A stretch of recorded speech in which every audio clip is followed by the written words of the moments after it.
dan akhirnya kembali viral lagi pada tahun 2023 ini. Mbah Jum seorang tunanetra yang berprofesi sebagai pedagang tempe. Setiap pagi beliau dibonceng cucunya ke pasar untuk berjualan tempe. Sesampainya di pasar, tempe segera digelar. Sambil menunggu pembeli datang, di saat pedagang lain sibuk menghitung uang dan ngerumpi dengan sesama pedagang, Mbah Jum selalu bersenandung sholawat. Cucunya meninggalkan Mbah Jum sebentar karena ia juga bekerja sebagai kuli panggul di pasar itu. 2 jam kemudian cucunya datang kembali untuk mengantar si mbahnya pulang ke rumah. Tidak sampai 2 jam dagangan tempe Mbah Jum sudah habis ludes. Mbah Jum selalu pulang paling awal dibanding pedagang lainnya. Sebelum pulang, Mbah Jum selalu meminta cucunya menghitung uang hasil dagangannya dulu. Bila cucunya menyebut angka lebih dari Rp50.000, Mbah Jum selalu minta cucunya mampir ke masjid untuk memasukkan uang lebihnya itu ke kotak amal. Saat saya tanya, kenapa begitu? Karena kata Simbah, modal Simbah bikin tempe cuma 20.000, harusnya Simbah paling banyak dapatnya ya 50.000. Kalau sampai lebih berarti itu punyanya Gusti Allah, harus dikembalikan lagi. Lah, rumahnya Gusti Allah kan di masjid, Mbak. Makanya kalau dapat lebih dari 50.000, saya diminta Simbah masukin uang lebihnya ke masjid. Loh, kalau sampai lebih dari 50.000 itu kan hak Simbah. Kan artinya Simbah saat itu bawa tempe lebih banyak toh? Tanyaku lagi. Enggak, Mbak. Simbah itu tiap hari bawa tempenya enggak berubah-ubah. Jumlahnya sama. Cucunya kembali menjelaskan pada saya. Tapi kenapa hasil penjualan Simbah bisa berbeda-beda? Tanya saya lagi. Begini, Mbak. Kalau ada yang beli tempe sama Simbah, karena Simbah tidak bisa melihat, Simbah selalu bilang, ambil sendiri kembaliannya. Tapi mereka para pembeli itu selalu bilang, uangnya pas kok Mbah, gak ada kembalian.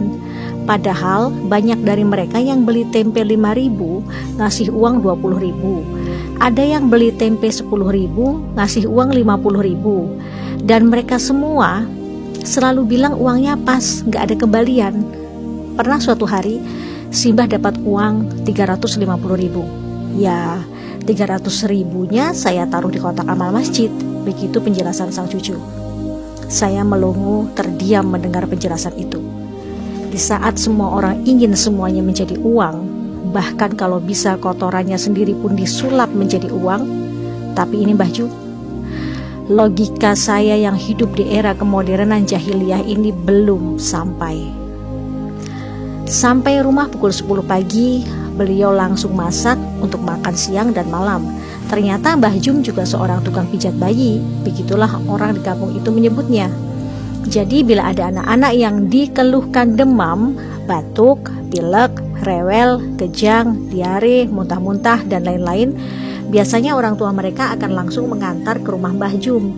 Bahkan bukan hanya untuk pijat bayi dan anak-anak, Mbah Jum juga bisa membantu pemulihan kesehatan bagi orang dewasa yang mengalami keseleo, memar, patah tulang, dan sejenisnya. Mbah Jum tidak pernah memberikan tarif untuk jasanya itu, padahal beliau bersedia diganggu 24 jam bila ada yang butuh pertolongannya. Bahkan bila ada yang memberikan imbalan untuk jasanya itu, ia selalu masukkan lagi 100% ke kotak amal masjid. Iya, 100%. Anda kaget? Sama, saya juga kaget. Ketika saya kembali bertanya, kenapa harus semuanya dimasukkan ke kotak amal? Mbah Jum memberi penjelasan sambil tersenyum. Kulo niki sakjane mboten pinter mijet. Nek wonten sing seger waras mergo dipijet kalih kulo, niku sanes kulo sing ndamel seger waras. Niku kersane Gusti Allah. Lah dadose mbayare mboten kalih kulo, tapi kalih Gusti Allah. Beliau bicara dalam bahasa Jawa yang artinya, saya itu sebenarnya nggak pinter mijit. Kalau ada yang sembuh karena saya pijit, itu bukan karena saya, tapi karena Gusti Allah. Jadi bayarnya bukan sama saya, tapi sama Gusti Allah. Lagi-lagi saya terdiam, lurus menatap wajah keriputnya yang bersih. Ternyata manusia yang datang dari peradaban kapitalis akan terkaget-kaget saat dihadapkan oleh peradaban sedekah tingkat tinggi macam ini. di mana di era kapitalis orang sekarat saja masih bisa dijadikan lahan bisnis. Jangankan bicara gratis, dengan menggunakan kartu BPJS saja sudah membuat beberapa oknum medis sinis. Mbah Jum tinggal bersama 5 orang cucunya. Sebenarnya yang cucu kandung Mbah Jum hanya satu, yaitu yang paling besar usia 20 tahun, laki-laki, yang selalu mengantar dan menemani Mbah Jum berjualan tempe di pasar. 4 orang cucunya yang lain itu adalah anak-anak yatim piatu dari tetangganya yang dulu rumahnya kebakaran.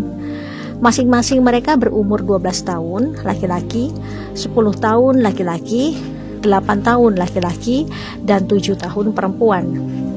Dikarenakan kondisinya yang tunanetra sejak lahir, membuat Mbah Jum tidak bisa membaca dan menulis.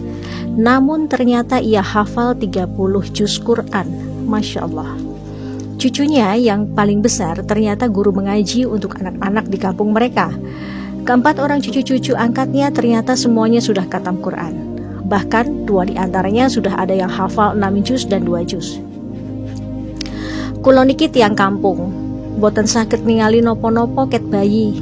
Alhamdulillah kersani Gusti Allah, kulo diparingi berkah, saged hafal Quran. Gusti Allah niku benar-benar adil kalih kulo. Beliau bicara dalam bahasa Jawa yang artinya, saya ini orang kampung, tidak bisa melihat apapun dari bayi. Alhamdulillah kehendak Gusti Allah saya diberi keberkahan bisa hafal Quran. Gusti Allah itu benar-benar adil sama saya. Itu kata-kata terakhir Mbah Jum sebelum saya pamit pulang. Saya peluk erat dia, saya amati wajahnya. Saya rasa saat ini bidadari surga iri melihat Mbah Jum, karena kelak para bidadari itu akan menjadi pelayan bagi Mbah Jum insya Allah. Matur nuwun Mbah Jum atas pelajaran sedekah tingkat tinggi pada tahun 2008 yang sudah Simbah ajarkan pada saya di pelosok desa Yogyakarta. Saya Irena Rajiman. Wassalamualaikum warahmatullahi wabarakatuh.